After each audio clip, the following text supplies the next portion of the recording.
मित्रों, कक्षा 10वीं विज्ञान संभावित प्रादेश प्रश्न पत्र के भाग 3 में एमसीक्यू और ऑब्जेक्टिव लेकर मैं पुनः आपके बीच उपस्थित हूं। आज इस भाग 3 में हम 25 प्रश्नों को फिर से हल करेंगे। वीडियो के डिस्क्रिप्शन में आपको एक लिंक मिलेगी जहां जाकर आप टेस्ट दे सकते हैं। टेस्ट तब तक दीजिए जब तक कि पूरे अंक प्राप्त ना कर लो। मैं हूं बलवंत भंडारी और आप देख रहे हैं मेरा यूट्यूब चैनल गुरु एंड देव। अगर चैनल पर पहली बार आए हैं तो चैनल को सब्सक्राइब कर लें, नोटिफिकेशन बेल को ऑन कर दें ताकि इस प्रकार के वीडियो ही आपको और मिलते रहें। इसके बाद छोटे छोटे प्रश्नों की श्रृंखला पुनः आपके बीच प्रारंभ हो जाएगी। आइए प्रारंभ करते हैं प्रश्न क्रमांक 1 से। पहला प्रश्न है, लोहे में जंग लगना एक उदाहरण है। तो लोहे में जंग लगना संक्षारण का उदाहरण है। संक्षारण का उदाहरण है। ड्रोसेरा पोषण के आधार पर किस प्रकार का पौधा है? ड्रोसेरा जो पौधा होता है पोषण के आधार पर किस प्रकार का पौधा है? तो ड्रोसेरा जो है वो कीटभक्षी पौधा है। कीटभक्षी, जो कीटों को खा जाता है, कीटभक्षी पौधा। एक घोल पीएच मान उसका 5 है तो पौधा उस घोल की प्रकृति क्या होगी? चूंकि 7 से कम है अतः ये अम्लीय प्रकृति का होगा। अम्लीय प्रकृति का घोल होगा। क्लोरोफ्लोरोकार्बन का सूत्र क्या है? तो इसका सूत्र है CCl2F4। यह है क्लोरोफ्लोरोकार्बन का सूत्र। कुल्ल का क्या अर्थ है? पिछले प्रश्न में हमने कहा था कि कुल्ल कहाँ की तकनीकी, तो हिमाचल प्रदेश की तकनीकी प्रसिद्ध है। इसका मतलब क्या है? तो यह नहर सिंचाई की स्थानीय प्रणाली है। नहर द्वारा सिंचाई की स्थानीय प्रणाली है।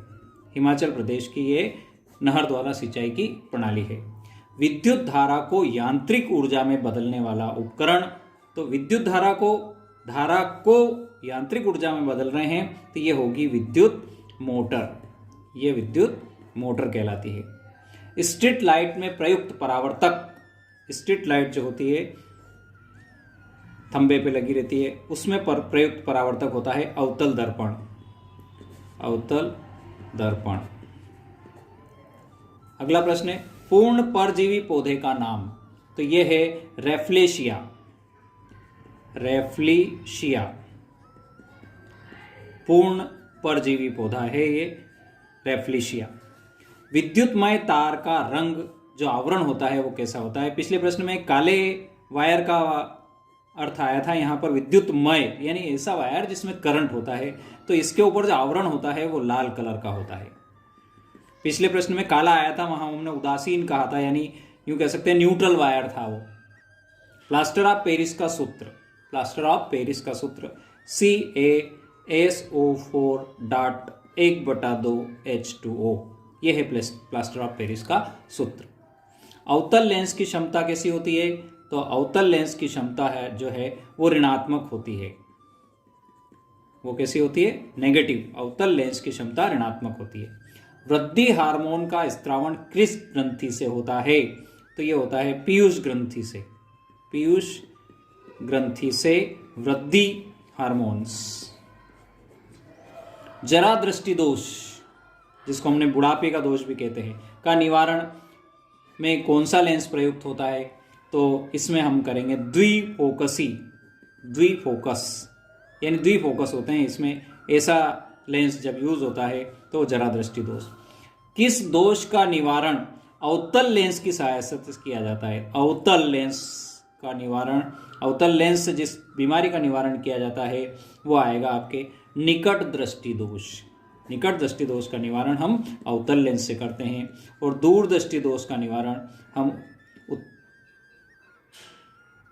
उत्तल लेंस से करते हैं। दूरदृष्टि उत्तल और निकट दृष्टि अवतल।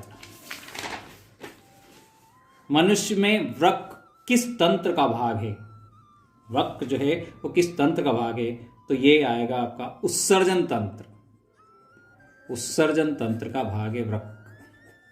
यूरिया का निर्माण शरीर में कहाँ होता है?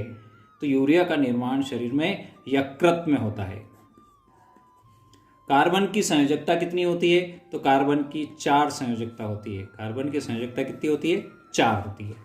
अब आते हैं हम सही जोड़ी की ओर। मेज द कॉलम, सही जोड़ी बनाइए और ये सही जोड़ियाँ आपके सामने। अ भाग में है आपका अंडाशय, एक लिंगी, द्रव धातु, थायराइड, निषेचन, नर, मादा और मिश्र धातु।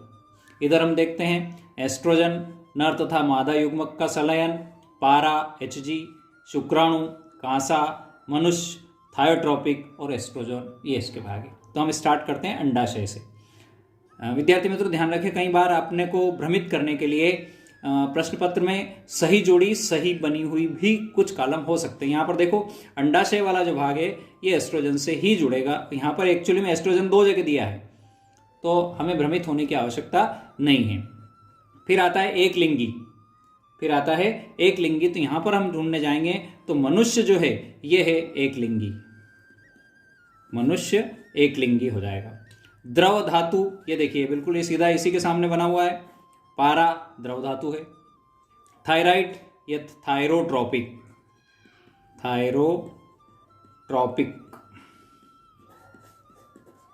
निषेचन, ये इससे जुड़ जाएगा।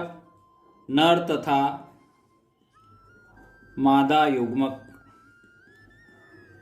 का संलयन, ये परिभाषा में आती है। संलयन किसे कहते हैं तो हम लिख सकते हैं नर तथा मादा युग्मक का संलयन।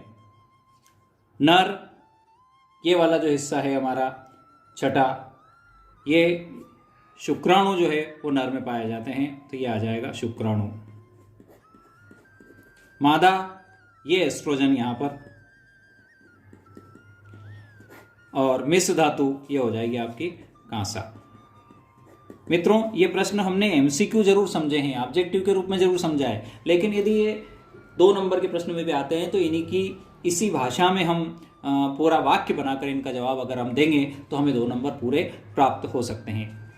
जैसे मान लो प्रश्न पूछा मनुष्य में वृक्क किस तंत्र का भाग होता है, तो हम उत्तर लिखेंगे मनुष्य में वृक्क उत्सर्जन तंत्र का भाग होता है। तो इस तरह से हम प्रश्नों को पूरा वाक्य बनाकर हल कर सकते हैं। वीडियो अंत तक देखने के लिए बहुत बहुत धन्यवाद। ओके, जय जिनेंद्र।